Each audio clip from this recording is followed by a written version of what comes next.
Não pare no tempo. Deixe as filas de pedágio para trás.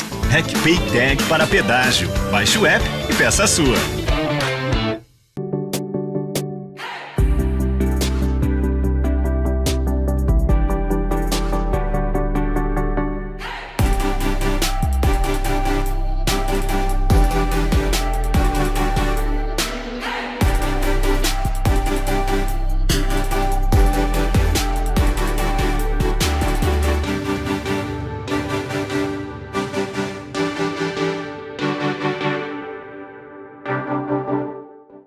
Histórias de Gramado. Oferecimento Lagueto Golden Multipropriedades e RecPay.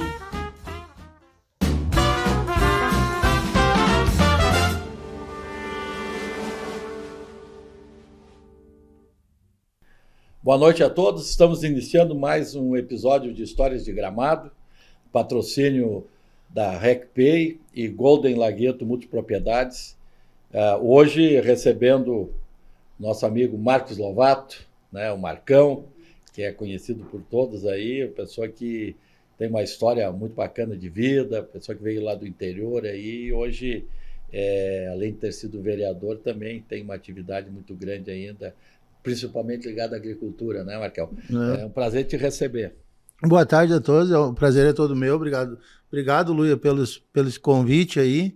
E acho que é bonito resgatar a história, sempre contar algumas histórias de... Todo mundo tem uma história, né? Acho que todo gramadense tem uma história, e uma história bonita que está aí Gramado para todos ver e conferir, que está muito bonito, né? É verdade. Daí a tua família, ela tem uma história muito grande aí ligada ao nosso interior, né? Sim. Nós estávamos falando antes do programa do seu Tranquilo Lovato, que é o teu avô. Era o meu avô. E ainda tu não conheceu, não tem lembrança, mas o teu bisavô também morava em Gramado, né? Vindo da Itália, o meu bisavô, isso, na Linha Nova. Ele veio da Itália e foi direto para a Linha Nova.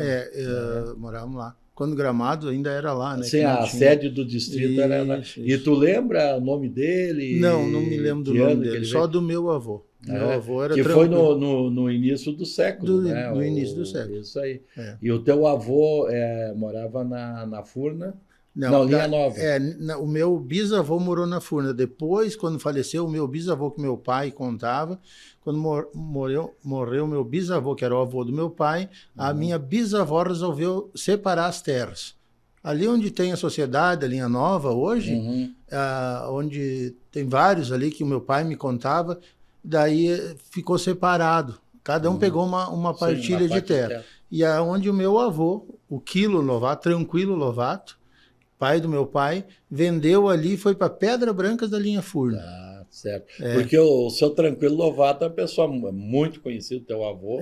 Era uma pessoa que, quer dizer, nos anos 30, 40, aí, por aí, era uma pessoa que é muito conhecida como uma família até hoje, né? E o que o teu avô produzia, enfim... Na época, Luia... Na Pedra Branca Pedra Furna. Branca. Porque isso é importante, até se tu puder explicar, porque as pessoas... A gente acaba dizendo, Pedras Brancas da Furna, Pedras Brancas da Linha Nova. Qual é a... Por exemplo, para quem está chegando lá, como é que ele vai para a Linha Nova Pedra Branca da Linha Nova? Da Linha Nova da Furna se vai normalmente pela Furna, mas pode ir ali por dentro. Né? A Pedra Branca da Linha Nova, chegando antes dos Olivas ali, da Linha Nova, pega a esquerda quem vai ao São Roque, depois logo pega a direita, daí vai até o fundo. O que é? O Olivas hoje está em cima de um platô, né? Sim. Então, Furna vai por aqui, e vai até na Pedra Branca da Furna, vai até onde que não tem mais como ir, né? Certo. Embaixo tem o Santa Cruz, e da Pedra Branca da Linha Nova vai por aqui, elas ficam assim lá. Certo. E daí... Então, se tu subir lá no Olivas, para quem já foi no Olivas, aí grande parte, tu chega lá. Se tu vai em linha reta ali, onde é que é o restaurante, vamos dizer assim, o fim lá do Olivas, Desse lado à direita, onde tem o nosso amigo Zé Branquini, Isso, tá. vários outros, é a Pedra o Branca da linha Furna, da Furna. Furna. E do outro lado é da linha nova. Daí. Tá. A esquerda, vamos A dizer esquerda, assim. no caso. A direita, mais ou menos seria a Furna. Mas depende de onde conforme a pessoa está olhando, né? Sim, então, sim. é de um lado é Pedra Branca da Furna. Por isso que a gente diz Pedra Branca da Furna, Pedra Branca da linha nova. E, então, ali na divisa com Caxias, né, Lovato, que é onde vai ser a ponte, para ser a futura ponte do aeroporto, né? Que vai ligar com Caxias do Sul ali, né? E, então, o teu avô estava no outro lado, no caso da na Pedra Branca da Furna. O voo tranquilo foi para o fundo da Pedra Branca da linha Furna. A linha Furna, tá bom. Eu que estou fazendo confusão. Isso, tá. E o que ele produzia ali e tal? Porque nós tínhamos um outro tipo de cultura. Né? O nosso colono produziu totalmente diferente que hoje, né? Os tipos de cultura. Em primeiro lugar, eles produziam o consumo próprio, a sobrevivência, que era o trigo, feijão, a batata, a batatinha. E plantava muito no tempo, veio o tempo da cevada também, trigo.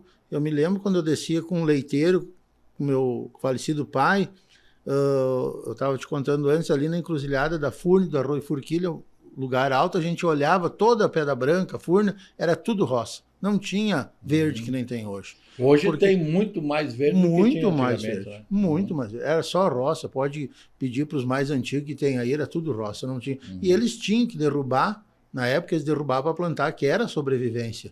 E daí o que eles faziam? Com mantimento, muitas vezes vinham para a cidade, que meu falecido pai me contava, eles trocavam daí o mantimento, que o que não tinha na colônia, eles trocavam o vinho, a banha, eles traziam para cá, trocavam muitas vezes por fazenda, pelo café, o açúcar que não tinha. Então, o que eles produziam a mais, e o trigo tinha vários moinhos no nosso interior, uma pena que não inclusive temos, ali no Arroio Forquilha tinha um também ali. Depois nós vamos falar ali um pouco do Arroio Forquilha. Então, eles produziam em primeiro lugar para se manter, né? Que era, eu costumo dizer uma coisa, Luia, tempos difíceis, mas de homens fortes, naquela época. Homens e mulheres, Homens e mulheres, com certeza. Porque a mulher em casa com aquele monte de filho, normalmente tinha muito filho, né? Por parte do pai era 11 ou 12 e da mãe também. Isso era normal naquela época. Normal. Né? E a mãe ficava em casa, comida e trabalhando e roupa. Que loucura. E no caso, então, ali, que era cevada, trigo, mais... Isso, mas era isso. Depois, mais adiante, que veio a cultura do fumo. Sim, teve o fumo. Que isso também teve uma fase muito grande em Gramado, né? Muitas estufas, todos plantavam. Todos plantavam. Muito fumo. Teve fruta também, um período também, né? A época do figo, no tempo do doce mazote. Quem não se lembra do doce mazote, que está aí hoje, até hoje, a marca, né? Isso eu lembro, a gente, gurizada, ia passar as férias lá, e a gente ia em cima do caminhão, da caixa do caminhão. Da caixa do caminhão do figo. Quando o Elício, lá, o Lírio, o Remy, eles iam dirigindo o caminhão para recolher o figo. Tinha marmelo na região da Furna. Também. Uva, no período, né? Então, ele tinha um caminhão, hoje poucos sabem, se eu vou falar o nome aqui, um Carachata. Se lembra do... Era conhecido como o caminhão, né? O caminhão Carachata. E até aproveitar uma pergunta que eu sempre... Eu nunca consegui ter a resposta. Aquela região ali da Furna, eles produziam muito marmelo.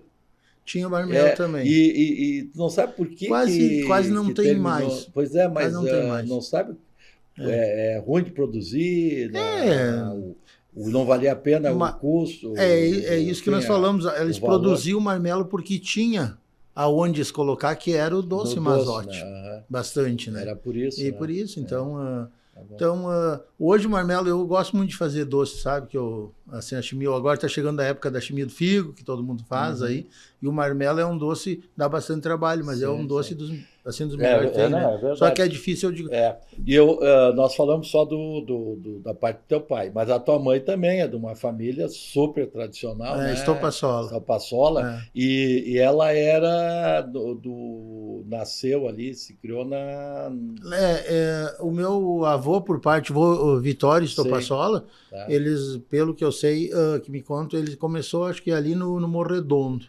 Daí depois ele Mouro, comprou uma... Mouro Redondo entre quem vai para a Furna, um pouquinho da sociedade entra à direita. Isso. Ou pode ir aqui pelo Arroio Forquilha pelo também. Arroio Forquilha também. Isso, é.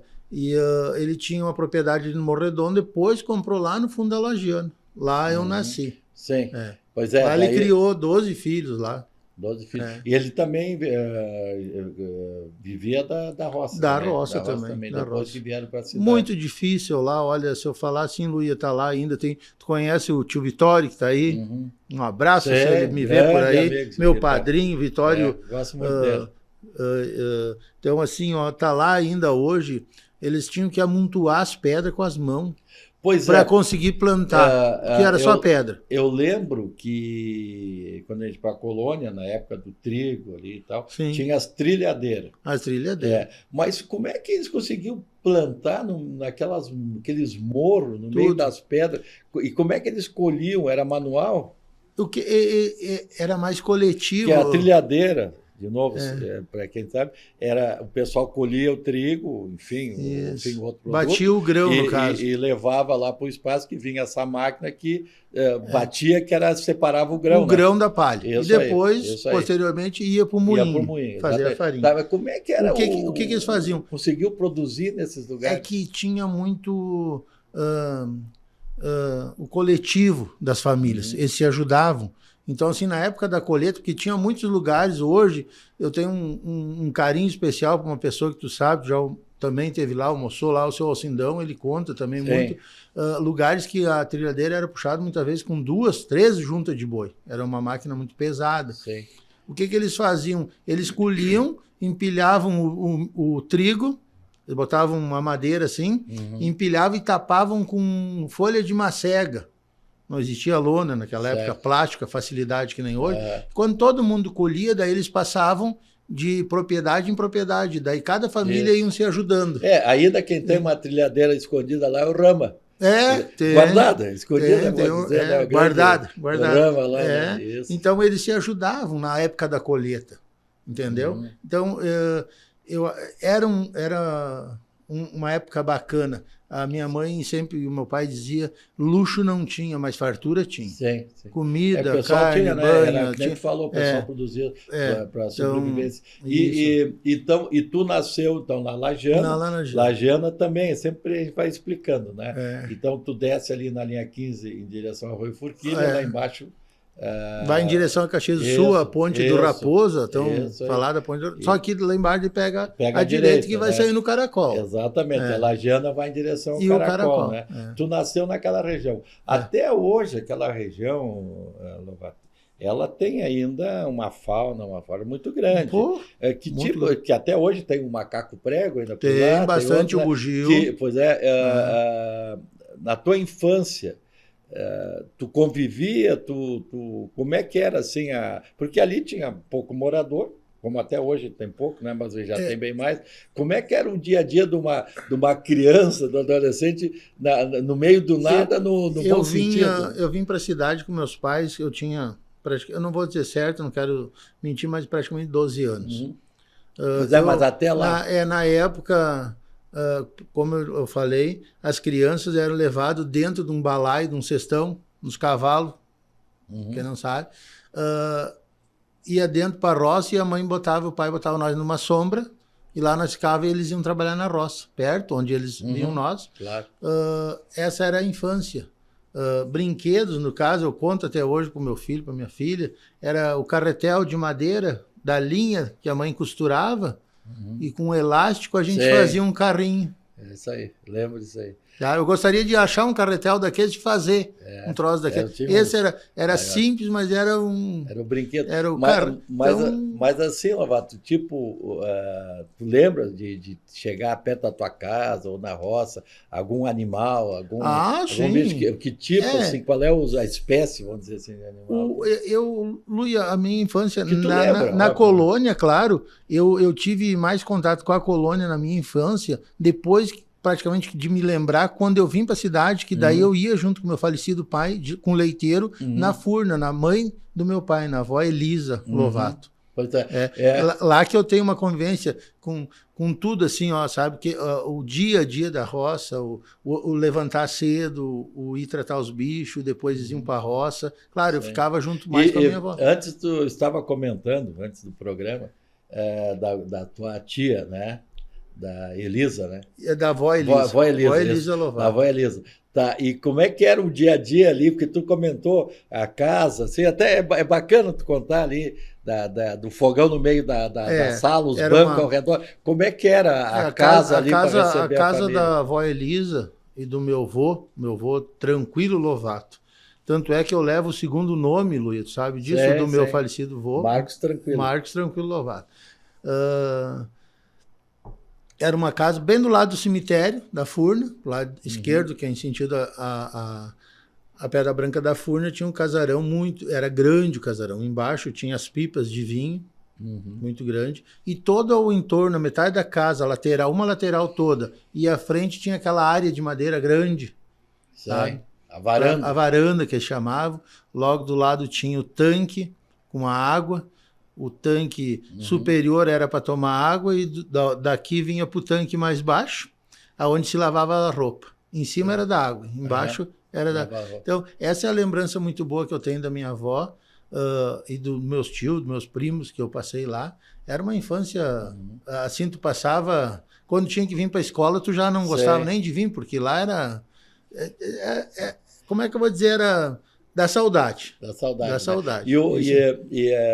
Tu comentou também a história do feijão aí, conta aí. Feijão, sim, eu tenho meus primos e você pode não acreditar. Isso é muito bacana. Comida saudável, gostosa, era feijão 2 vezes por dia, na casa da minha avó. Meio-dia e de noite. Eu tenho meus primos, e se vão ver, eles estão aí.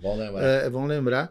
E eles que contam também se lembram, porque eles viviam lá, porque a minha avó morava o meu falecido tio, irmão do meu falecido pai, o Anselmo, criou a família junto com a minha avó, sabe? Moravam junto. Era feijão feito de meio-dia, era um fogão a lenha grande, não era encostado numa parede, era quase no meio da cozinha, iam em torno todos os bancos de madeira onde a gente sentava de noite, no inverno se sentava lá. Todo mundo pegava o calor. Jantava no entorno do fogão. Não, daí tinha uma mesa grande de madeira na cozinha. A casa era grande. A cozinha era grande, a sala era grande. Daí o dormitório tinha o sótão. Tinha o sótão, sabe? Toda a casa, acho que do interior tinha o sótão. No tempo mais antigo, falava sótio. O sótio, sótio, né? o sótio e o porão. Hoje não é mais, parte de baixo, parte de cima. E o feijão era cozinha. De meio-dia era feijão. Daí tinha o arroz, tinha as carnes que tinha guardado na banha, que se fala até hoje. Sim. Tem uma cultura hoje que está querendo trazer isso de volta, a tal do porco da lata, que chama. Sim. Só que o porco era para preservar a comida, não tinha geladeira, não tinha luz, sabe? E daí todo mundo almoçava, minha tia lavava a louça e tudo, e já ela sentava naquela mesa grande, parece de ver ela escolhendo o feijão, e botava direto de novo no fogão para cozinhar, para fazer a janta. A janta depois era sopa com massa. E a gente chamava menestra. Era espalhada a massa. Menestra. Espichava a massa manual, tinha na mesa, depois enrolava, cortava, deixava. E de noite era sopa. Todo dia. Todo dia. Era comida e feijão, assim, era... eles me contam até hoje, meu primo, Tonho, o João, tá aí, o Vilmar, que era um saco de feijão por mês. Que a família era grande. Era muito grande. Muito grande. Então, e tinha, né? E naquela época, quando eu ia na Furna, a cultura já tinha mudado para o fumo. Eles já plantavam fumo ali. Certo. Sabe? A maioria daí já era fumo. E Marcos, tu falou diversas vezes leiteiro, tá? Quem era o leiteiro da época? Porque aqui nós tínhamos ali, saía do Parmegiani. O Parmegiani era um que transportava, tinha o Sander, que ia para o lado aqui da Serra Grande e tal, e eu não lembro de outros. Assim. Eu ali para baixo, se eu assim de nome certo eu não vou te dizer, mas teve vários que teve ali. Até o Darcy Caviccioni da Furna foi leiteiro. Também. Porque na época, eu mesmo fui muito leiteiro jogar futebol. Sim. Então a gente ia na caixa do caminhão. Na carroceria. Na carroceria do caminhão. Então no meio dos tarros de leite. Nos tarros de leite. Onde eu descia com o meu falecido pai, em cima do leiteiro, da carroceria do caminhão, tinha de tudo. Era milho, feijão. Levava produto, trazia e levava. Levava e trazia. Fazia as compras aqui, levava, todo mundo dependia daquilo, né? para ir para o interior. Isso aí. Então, E dentro da... Ainda vou... Para encerrar o período de colônia, ainda, ou pelo menos para a gente passar aqui para outras atividades, a Sociedade da Furna, ela está muito próxima de completar 100 anos. A linha foi de 1930. isso. A União. É. Sociedade União, tá.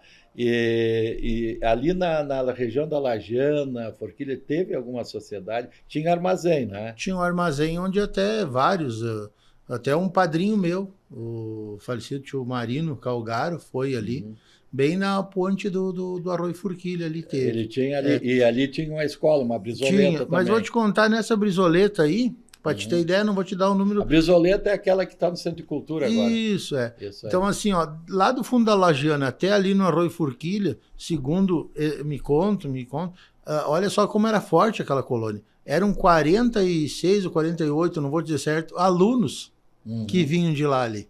Que estudava ali. Que estudavam ali. E os alunos vinham lá, minha falecida mãe, meus falecidos tio, o meu tio, meu padrinho, o tio Vitório, tá aí, são e vivo, pode contar. Eles vinham a pé de lá de fora, até ali. Para estudar ali. A pé. 48 alunos. 48, é mais ou menos isso que tinha. Era forte. Sim, era muito sério, né? É. O professor ensinava. Tudo numa primeiro sala ano, só. segundo ano, Tudo numa sala só. Ensinando. É.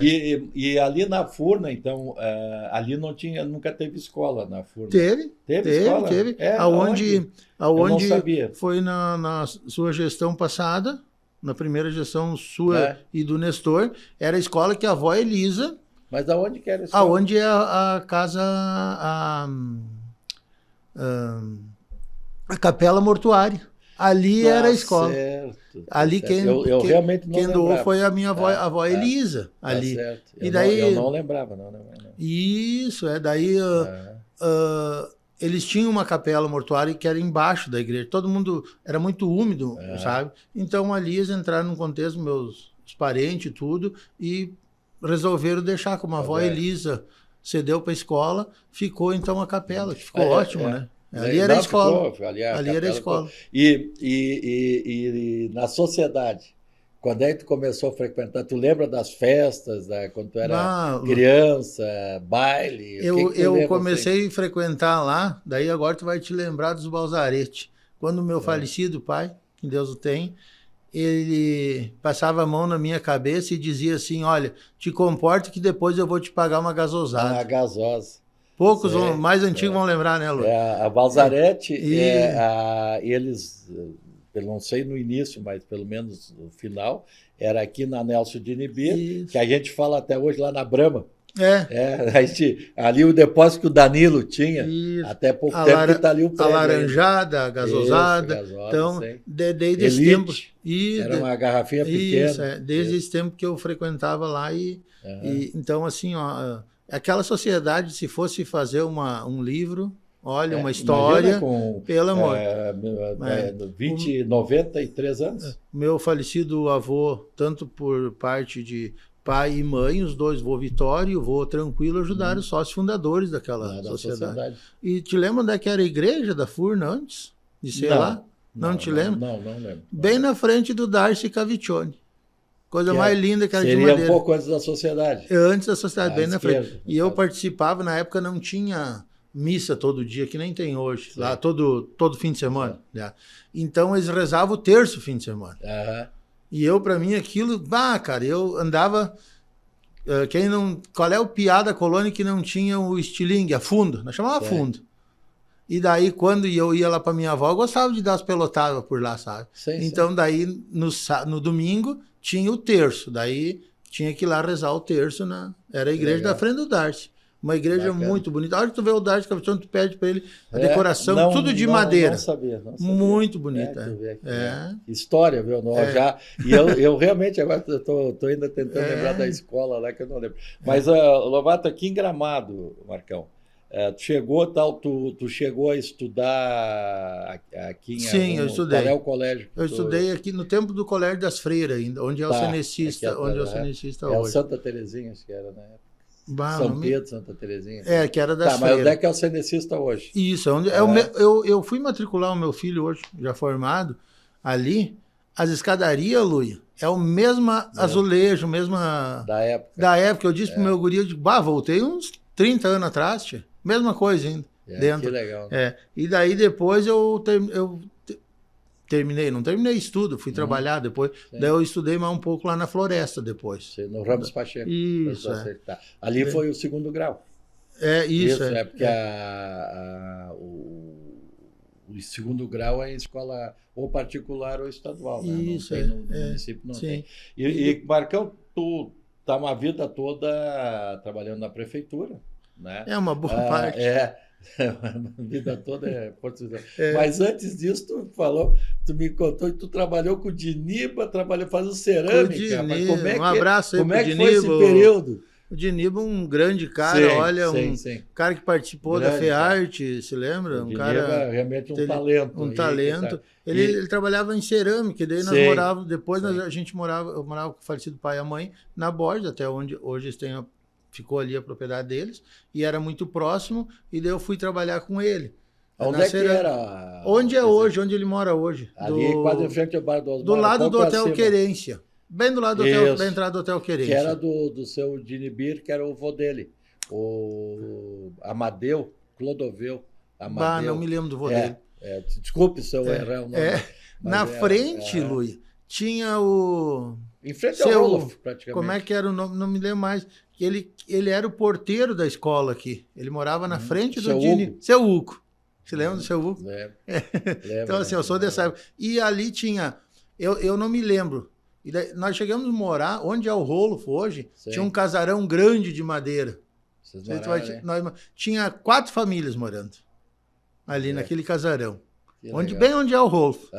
Tá? E aí tu foi trabalhar com o E ali tinha a transportadora RAM. Sim. Daí eles iam manobrar os caminhões ali, daquilo virava um bar ali na frente. Bem onde é o Roloff. Porque antes da transportadora RAM era uma fábrica de sabão. De quem era, tu sabia o proprietário? Não? Agora eu tenho de cabeça assim, não me lembro, mas era uma fábrica de sabão. Depois era a transportadora RAM. E daí depois a gente foi morar ali onde é hoje que o falecido pai e a mãe tinham ali. Que é um pouco antes, onde é o Bar do Osmar, conhecido Bar do Osmar. Que é da família da família do meu falecido vô, pai do... Isso. E que ano que tu entrou na prefeitura? Lu, eu não quero te mentir, mas 80 e... Tu entrou, ainda era carteira assinada, Carteira né? assinada. Depois tu fez concurso. Sim. Quando eu entrei na prefeitura, tinha um Chevrolet, um Chevrolet Brasil. Tu entrou como motorista? Não. Como operário especializado. Eu vou contar um pouquinho de uma história bem ligeirinha aqui. É importante isso. Tinha um caminhão a gasolina, caixa seca ainda. Não tinha carro nenhum, assim. O carro do prefeito, na época, era um Opala daqueles que abria o capô para frente. Um Opala azul, tu te lembra? Sim. Tá? Então, acho que não tinha 200 funcionários naquela época. A prefeitura, eu acho. Deveria ter, acho que não. Então, assim, o mandato dos prefeitos eram 6 anos. Teve 2 mandatos, um do primeiro do Nelson. O primeiro do Nelson. Que foi para ajustar os anos das eleições. Isso. Os 2 eram 6 anos. Isso. O meu primeiro serviço na prefeitura foi quando terminou a obra do asfalto de Taquara Gramado, que a Pelotense terminou. Foi plantar as hortênsias de Gramado a Várzea Grande. Hoje está sendo limpo, cuidado. Esse foi o meu primeiro serviço. Agora está de novo as campanhas para a gente plantar. Na vista do parque da aldeia do Papai Noel, todo aquele barranco ali, eu estava amarrado de corda, roçando e plantando hortênsia. Porque as hortênsias ali tem uma mão do Marcão junto. Depois eu fui trabalhar na parte de saneamento, esgoto, encanar. Daí ali eu trabalhei, mas a minha vontade era assim, muito de dirigir. Eu queria dirigir. E daí para mim aprender a dirigir hoje está vivo, até um baita amigo meu, irmão do amigo meu, o Taylor Hermo, no caminhão do irmão dele, seu Wilson Hermo. O Wilson. Wilson, te lembro do Wilson? Ele tinha um Detroit verde. Eu falo isso, mas pouco sabe o que é. É um caminhão, mas é um... Sabe? Então eu trabalhava durante o dia e de noite eu ia ajudar o seu Wilson a carregar lenha em talha. Muitas vezes até meia-noite, 1h, para eu poder ir lá tirar. Porque não tinha autoescola. Sim. Só que para mim... aprender a dirigir. Para mim aprender a dirigir. Caminhão. Daí eu fui tirar a carteira no Canela. Primeiro eu tentei em Taquara, não deu. Não arrumei caminhão. E daí depois deu aqui em Canela. Daí, onde é a delegacia hoje, Me lembro como se fosse hoje. Daí o inspetor de polícia, onde é que está o caminhão? Daí eu vi, espera um pouquinho que eu vou pegar. Ele teve que deixar atrás da igreja de Canela, porque não tinha arranque no morro. Então, essa é a história. Então, depois eu tirei a carteira, mas para pegar caminhão era muito difícil na prefeitura. Não tinha caminhão. Tinha que nem poucos, tinha. né? Tinha poucos. E daí consegui pegar, mas eu queria trabalhar com máquina. Daí eu trabalhei com vários caminhões. E daí eu tinha um compadre meu que era patroleiro, e ele gostava de dirigir, eu gostava de trabalhar na máquina. E daí nós se trocava lá no interior, a gente trocava, deixava ele dirigir, ele pegava. E eu, de curioso, fui indo. Daí eu consegui pegar a reta escavadeira. Peguei várias retas escavadeiras no longo desses anos. Tinha que ter muito tempo para falar tudo que a gente viveu. Então, depois eu fui chamado pelo Pedro para assumir uma patrola. Daí eu disse para ele, eu nunca... Ele, não, mas eu sei que tu pega a patrola. E eu pegava mesmo no interior, né? E daí eu peguei a patrola e fiz, acho que eu tenho 2 cursos na Case, como reta escavadeira, e um na Caterpillar. Legal. Da patrola. E o que tu lembra, assim, de obras, coisas que tu participou, que são obras, assim, importantes para a época?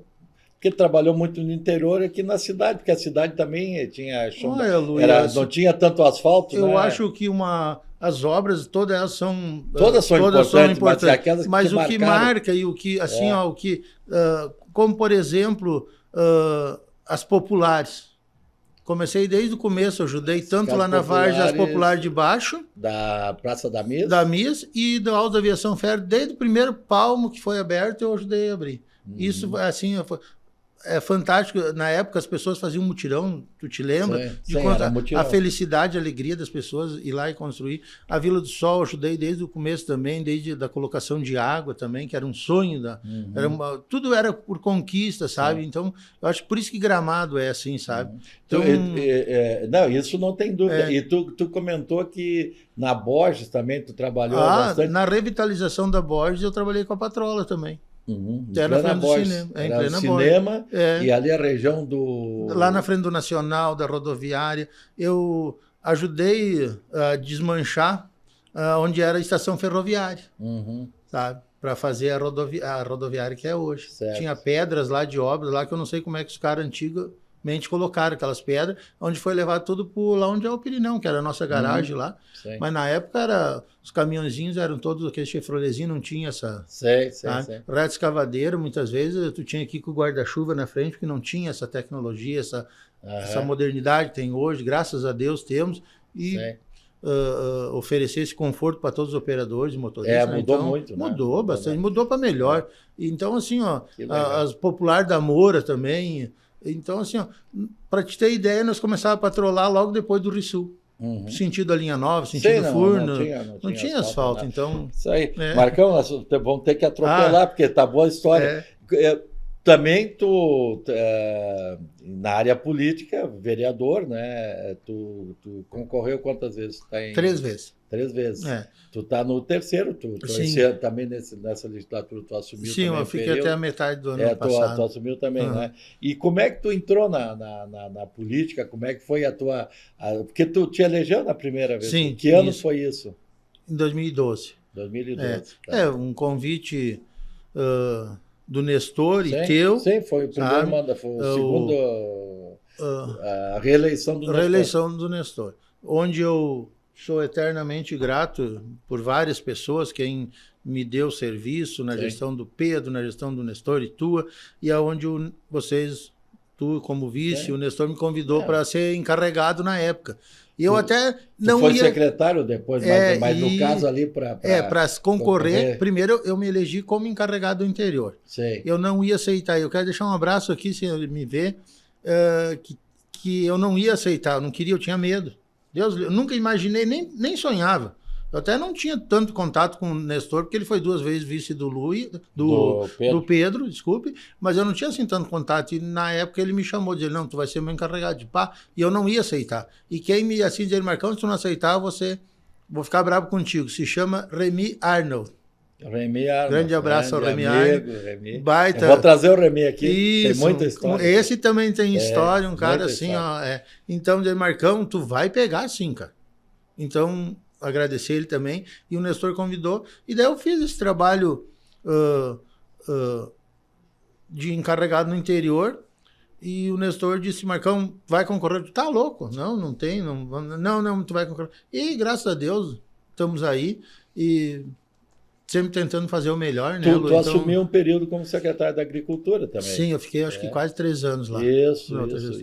E tu acompanhou essa mudança total do interior, né? Sim, Tu já bastante. pegou ali Festa Colônia, agroindústria, alguns sim. roteiros de agroturismo. Isso, É a mudança total, né? É uma mudança, Do interior, né? E eu acho que essa mudança, eu acho que só vem a somar. E eu acho que cada vez mais, sabe, Lu, a gente tem que resgatar essas histórias que tu está fazendo aí, quero te parabenizar. Obrigado. Tem muita história para ser contada. Tem pessoas que tinham que trazer aqui. Outro dia, ser bem rapidinho, estou falando com o seu Tony Benetti, da Linha Nova.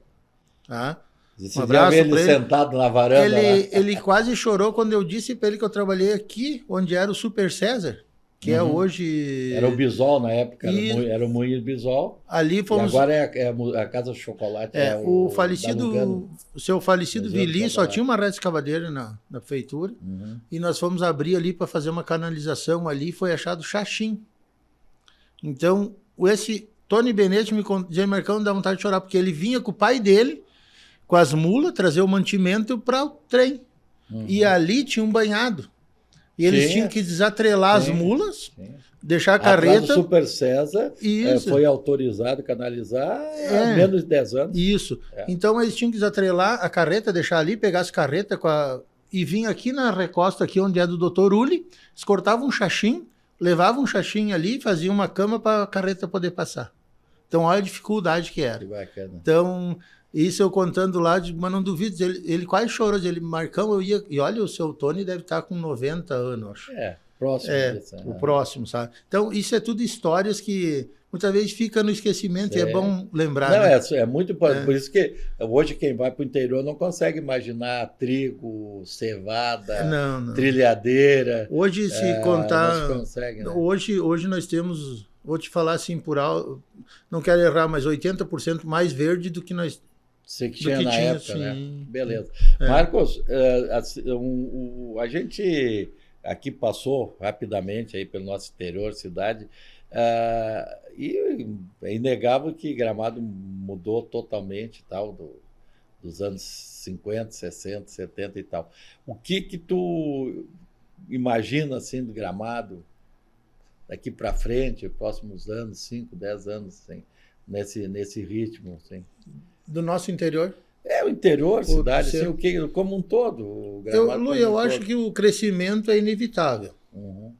Desde que seja feito consciente, um crescimento consciente que se mantenha, né, a nossa origem, que não fuja das nossas origens, né, do que é Gramado.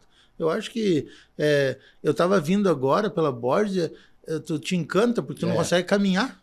As pessoas, que nem nós que moramos aqui, parece que passa despercebido, mas eu estava escutando as pessoas dizer, mas olha só, que legal. Então, isso que foi construído. É bonita a cidade. E o nosso interior também, eu sempre digo assim, ó, que a gente tem que preservar o máximo do nosso interior. Crescer, mas com consciência, de nós preservar. E essas histórias que tu está falando, nós tínhamos que resgatar e começar a contar isso. De que forma? Numa festa da colônia? De que jeito? De que forma? Então, não pode se perder porque se nós estamos onde estamos hoje, se deve a esse pessoal, o cara da carroça, do braço, do cavalo, do xaxim, do moinho, né, da escolinha. É isso aí. Então, eu acho que contar para nossas... De que forma hoje? Porque a nossa juventude hoje está muito no celular. Daqui um pouco eu pensar lá para frente em fazer um programa, de repente, de contar de como foi, de resgatar, e coisa, porque a tecnologia está aí. Então, assim, e não é eu a pessoa mais indicada para falar do nosso interior, porque eu tenho 59, 58, vou fazer 59. Mas é que tu tem a história da família, porque tu tem a lembrança do teu avô, do teu pai, dos avós, e esses longos de quase 40 anos aí, dentro da prefeitura, trabalhando em cima da patrola. Na época, eu ia para o interior trabalhar com máquina e eu almoçava na casa. Ficava lá.